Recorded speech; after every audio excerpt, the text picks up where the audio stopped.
Chevy Trucks, Shooting Sports America. Brought to you by Chevy Trucks, Cabela's, and Federal. It's a game the English invented, but which Americans have taken to heart. Indeed, few English imports have gone over with such a bang on this side of the pond. And now, for the first time, the very best British sporting clay shooters will be competing against America's top guns here, on our home ground. So stay tuned as we get set to cover the 1995 World English Sporting Clays Championship in San Antonio, Texas.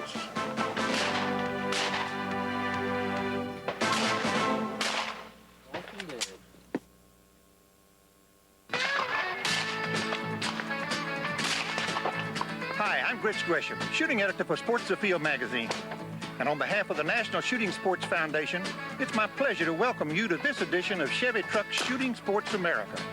We're here at the National Gun Club in San Antonio, Texas, headquarters for the National Sporting Clays Association. And joining me to cover this year's English Sporting Championships is fellow Sports the Field editor Tom Gresham.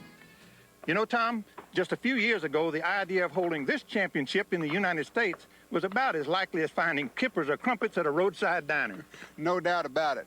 You know, less than 10 years ago, you could count the number of sporting clays courses in this country on two hands. But in less than a decade, that's all changed. There's been a remarkable growth in sporting clays.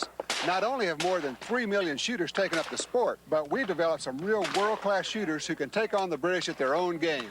But you can be sure that the British contingent is going to go all out and make a special effort to win here in America for the first time.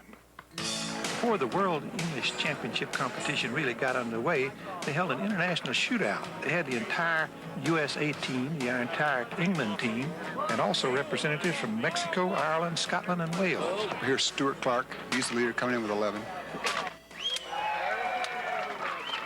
All right, Barry Simpson's in the box. He comes in only one back from Stuart Clark. No problem here.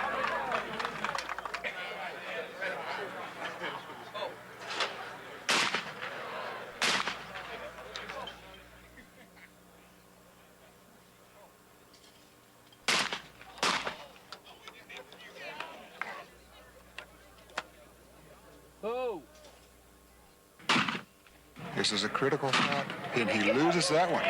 That takes Stuart Clark out of it. So we've got the U.S. and England. Barry Simpson, Scott Roberts. Roberts English right there, 8 birds. Barry Simpson in the box for the shoot-off. And he drops that one. That gives him 4 for that station. Here comes Scott. Quite simply, he's got to break 5. He breaks both of those. That was a good pair. He shot straight in that last station and went into the shoot-off and won it all right there. That's hanging in there. Right, the last station, I just told myself I better let it hang out because I've got nothing to lose at this point. And fortunately, it worked out, running the last station and being able to catch up to the leader. So after the shoot-off, it was Scott Robertson taking top honors, followed by Barry Simpson and Stuart Clark in 3rd place. Before the championship event got underway, John Satterwhite thrilled the crowd with a one-of-a-kind shooting exhibition. You know, John was an international skeet shooter and won 12 gold medals during his skeet shooting career. He sure makes it look easy, doesn't he? He really does. John's not only a great shot, he's a wonderful showman. He's a crowd pleaser. It's a long tradition, and you can recognize a lot of those old shooters in some of John's routines here. Oh, he got it, all 7. He's got that mastered. And that is so difficult.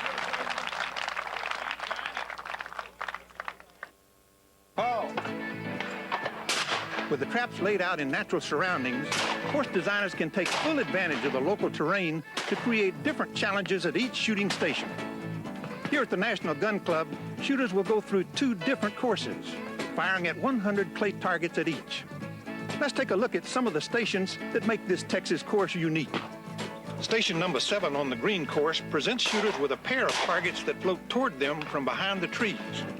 These targets aren't fast, but they are tricky. Wait too long here, and these targets will blend in with the brush and drop right out of view. It's a classic example of a station where the shooter must clearly have in his mind when and where to break each target. Station number 8 on the green course challenges the shooter with a really rough simultaneous pair. One target is thrown from a tower on the shooter's left. At the same time, a rabbit target hops and skips across the ground, quartering away from the shooter. Speed is the essential element here, with the shooter having to break the high tower target quickly, then look down and pick up the rabbit target before it scoots out of view. Station number 10 on the red course challenges shooters with 2 targets of radically different speeds and flight paths. The first target streaks past the shooter from right to left. It's a close but extremely fast shot. The second target, quartering toward the shooter, is much slower, but also much farther out.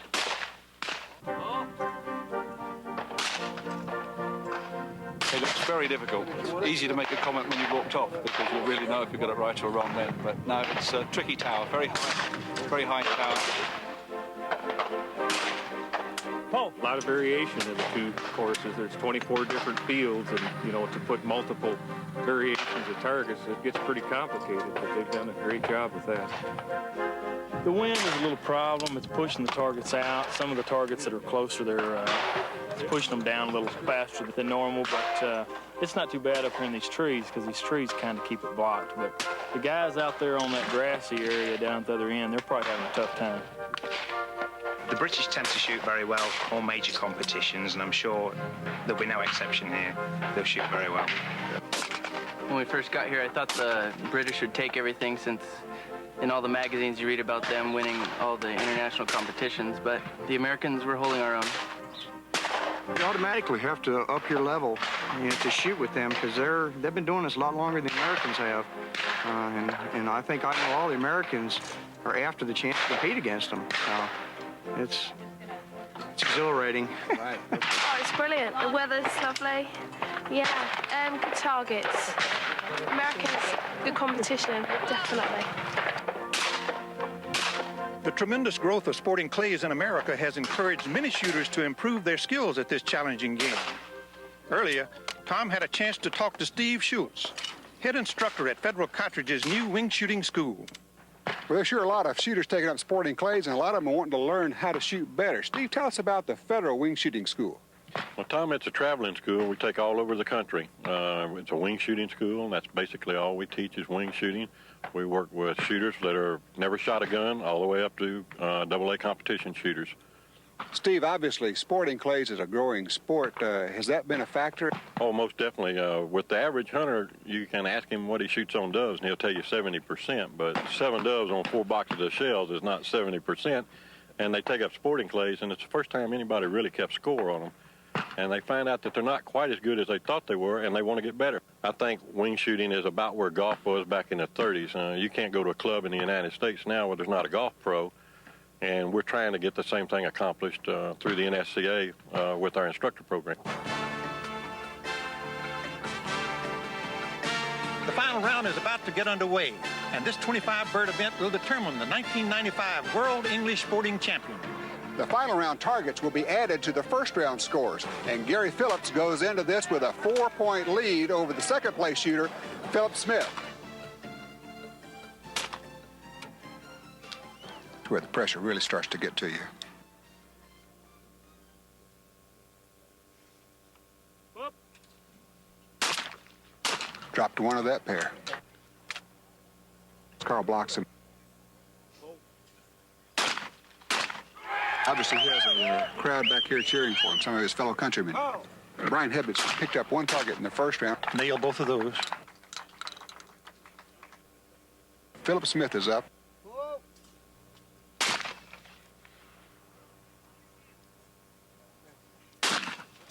He couldn't find that bird. He just simply could not see it as it came out of that dark sky. Just lost it. Didn't have a chance. Gary Phillips, who was still leading going into this second station.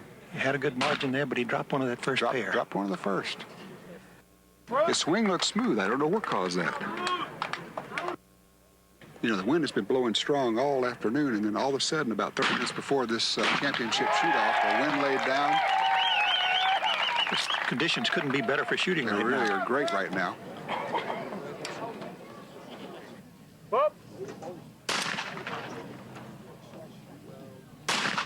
I tell you, these are tough targets. Of course, they got to be tough. This is the World Championship.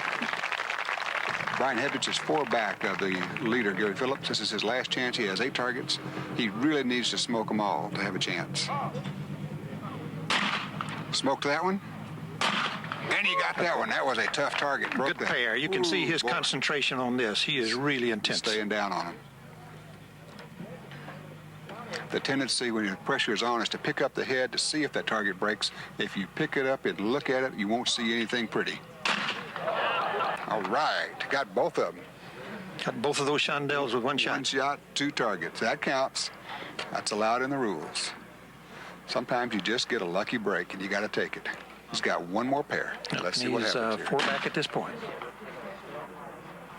All right. That was great shooting by Hedrick, and that now puts him in 2nd place. All right, here we have the leader. Gary Phillips is coming up into the box. And he was... In essence, when he breaks 4 targets, he's won it. With his 5th target, he wins this championship. Let's see what Gary's going to do. That's 1. And he missed that one. And Gary, he's been in these positions a lot of times. Oh, he's yeah. cool. He's cool. He's concentrating. You can see it.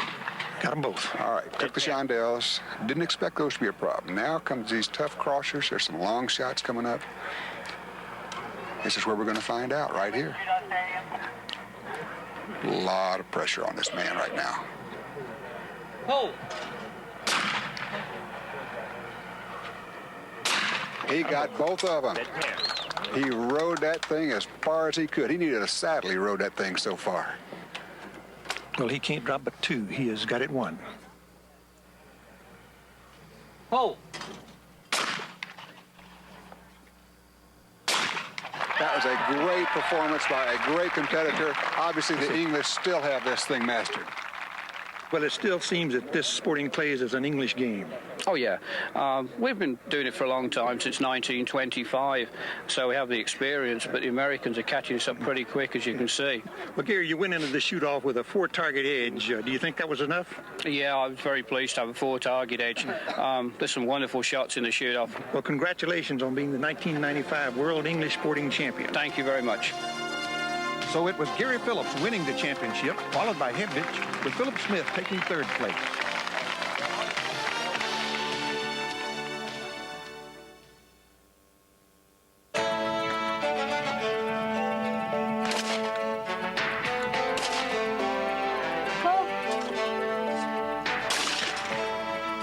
Hi, I'm Tom Gresham, Arms and Ammo Editor of Sports Afield magazine.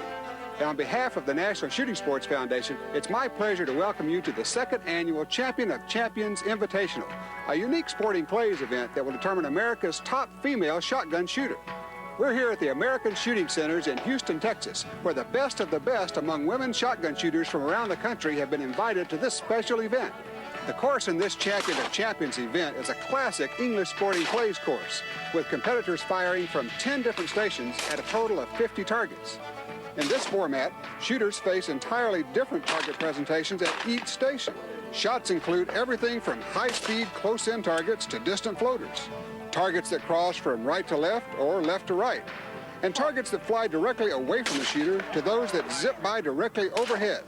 Just as in the game of golf, each station in sporting clays presents its own unique challenge to the competitor. While many of America's top women shooters are competing in this tournament, the larger event here is the Ladies Charity Classic, an outgrowth of the tremendous popularity of sporting clays among women throughout the country.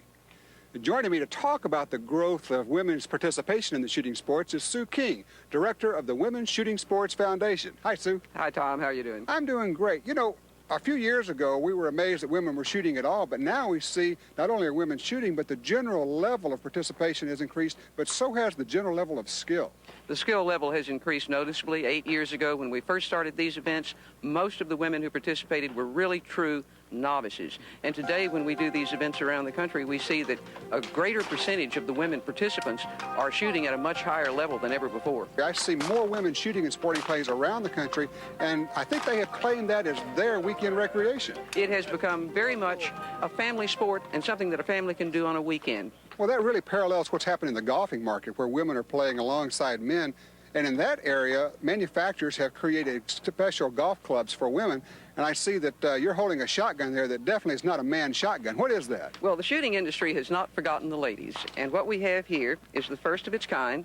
This is a shotgun made for women, by women, and by the gentlemen of Browning Arms. It's a beautiful shotgun. It really is. And shoots very nicely, too. Well, Sue, you're putting on a great event here, and the shooters are out on the course putting on a great show. America's top women sporting clays competitors come from a variety of shooting backgrounds. And these days, they're posting scores right up there with the men. This is station number 4. Lily Sue from Cypress, California, has been shooting for 3.5 years. She took a 3rd and a 2nd in the Nationals, and she's ranked about 6th in the world. She faces a tough pair of incoming crossers with the wind blowing them away from the shooter's box here. She's not doing too badly here. I tell you, this has really been a tough station for a lot of shooters. On station number 6, Sherry Garut is up. Sherry's really a skeet shooter from Talala, Oklahoma. What we've got is a tough, quick left crosser and then an incomer over the water here. Sherry's coming off of a win last week in Arkansas where she won the ladies 12 and 410 events in a skeet championship there. Marianne Hamilton has been shooting for 9 years. She's from Cuero, Texas. She shot every ladies charity classic and has placed in all but one of them. I needed that.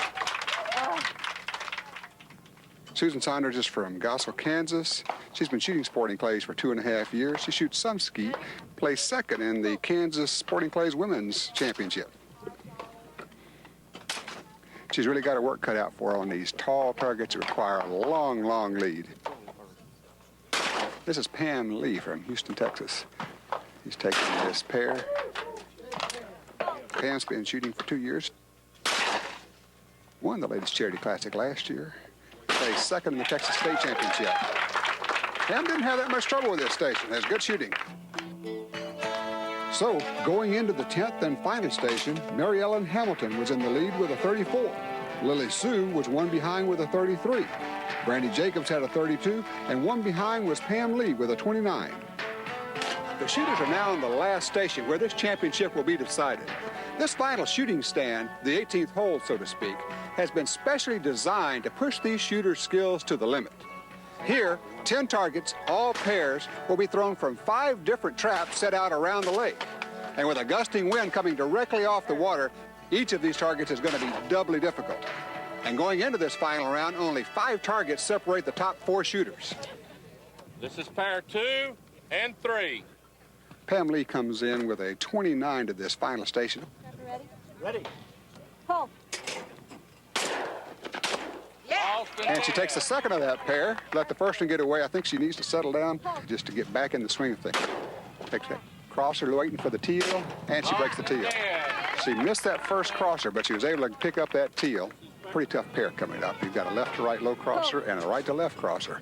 She jumps on that and breaks it. And breaks both of them. Excellent shooting. You can see the concentration on her face. She calls for the birds, takes the teal, breaks that one right off the bat. Now this tough 4 target. And just cannot get that. I tell you, nobody's been able to break that target out there. Final pair, 3 By the time you see that target, it's almost down on the water. Okay, final pair. Pam needs these to set a mark for the others to have to reach for. And she breaks the first one. She's got to pick up this tough 4. Not able to pick it up, so it's a dead and lost. A really good round for Pam Lee. The others just have to see what they can do. Here's Lily Sue. She comes into this last station with a 33. Oh, she breaks both of those. Excellent shooting. Super job. Pair 2 and 6. So Lily's only dropped 1 target so far. Really some great shooting. Oh. Drops that one. Oh, and breaks the 2nd of that tough pair. So she's dropped another one, but she's shooting very well here. Oh. Lily really needs to break all of these. Drop that long number 4 station. That hard crosser that's down low on the water. Oh. She She breaks that. Now she wants this one. Low. Can't take that last one. It was a tough station for her. Lily Sue ended up with a 39.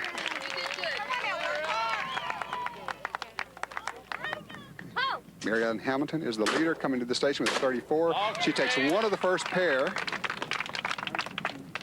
This is pair 5 and 6.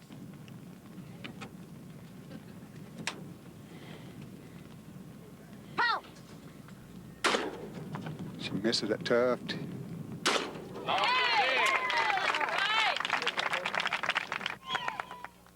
She's got to get on them quick because that wind is taking them away from her. She misses that first crosser. She gets her a second one. Okay. So she's dropped 3 at this point. Breaks that one. Looking. She could not get that long crosser that's been so tough for everybody. All right, here's Mary Ellen, their final pair. Gets a piece of that one. And she can't find that last one. Brandy Jacobs is the last shooter, and she needs to break 8 out of 10 of these tough targets to win the championship. She won the National 5 stand, and she was high overall at the U.S. Open. She made the All-America team the first year she was shooting sporting clays. She's a really tough shooter, a very aggressive shooter, and she likes tough targets. Austin dead. She breaks one of the first pair. She takes that first crosser, waits for the teal, and breaks that. There's an awful lot of pressure here. These ladies shoot for pride, and Brandy is a serious, serious shooter. Here she goes, calling for another tough pair. Oh, she took that one. That tough crossing pair, she got both of them.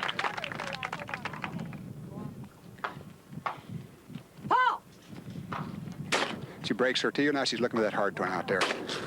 Not able to get it. That pattern hit the water right behind her. She didn't like missing that one. She's trying to relax, compose herself. It's the last pair. She's got to do it here. Takes the first one. Now she's reaching for this long one. Way out there, way out there. She's able to get it. She's able to get it. Brandy, great shooting. How'd you take that last pair? Well, I don't know. I just adrenaline, and I was take a deep breath and breathe. Brandy, great shooting under tough conditions. Congratulations. Thank you. And here with a couple of awards are Ron Mosier from Browning and Art Ambrosi from Winchester. Brandy, congratulations. Fantastic shooting. On behalf of Browning, please accept this B425, and we know you'll do it justice. Absolutely. Brandy, I'd like to extend our congratulations. It was great shooting on a difficult course. Thank you. Hope to see you here next year. Appreciate it. Good shooting in a tough tournament. Yes, it was. Hope you enjoyed the show. See you next time on Chevy Truck Shooting Sports America. Chevy Trucks Shooting Sports America. Brought to you by Ruger, Weatherby, and Winchester.